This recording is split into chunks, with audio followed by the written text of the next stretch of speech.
kuitira kuti sarudzo dzinouya dzigoitwa murunyararo zvakanaka. Asi nereyo iyi mapato ezvematongerwo enyika akawanda akabatana 18 imomo mukati. Nere yakadaidzira demonstration kuti no, zeki zvairi kuda kuita nezvemaregistration zvamuchazoudzwa nawo nokutungamirira ikuno anonzi mavhiya vachazokutsanangurirai urongwa hwacho huchafamba sei. ZANU-PF ikati kwete, tatora chinhu chedu, tisu tinoda kuti tigotamba bhora, tigoita refuri nalainzwe isarudzo here.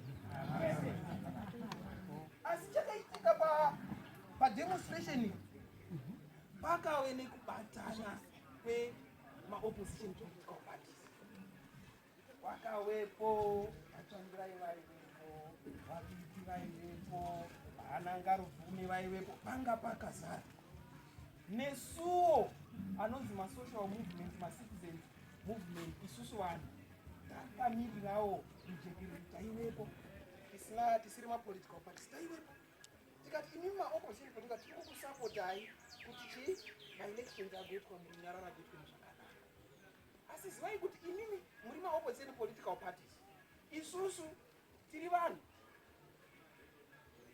Saka isusuwo neziso redu 2018 tiri kusapota mapresidential candidate ichabva kuopposition on condition yekuti ichatiudza kuti vakuda kuti nyika igofamba sei.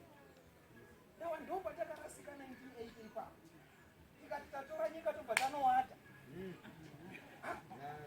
kutovata kwakutonzwa ngono nyika tadi iwo ndoko wakatanga wachinja isitanyara wachinja isitanyara kusvikana nhasi uno vanototaura kuti tinokutongai kana muchida musingani.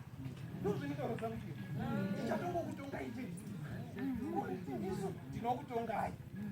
Maona manje asiyana. Saka kubatana kwakaitwa nevanhu venera nezvo nemasocial movement zviri kutiratidza kuti coalition ichaveko. Patichafamba tinozviziva muri kubva kuMDC, tinozviziva muri kubva kuZINU-PF, asi patichafamba ngatiudzane kuti kuchazove necoalition ichaweko iri kuuya.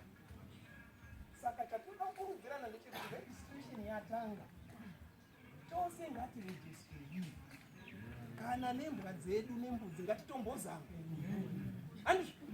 Amen. Ngatitombodzitakura. Pamwe munhu anenge achirejesta wacho anogona kusazviona kuti imbudzi itoregesta.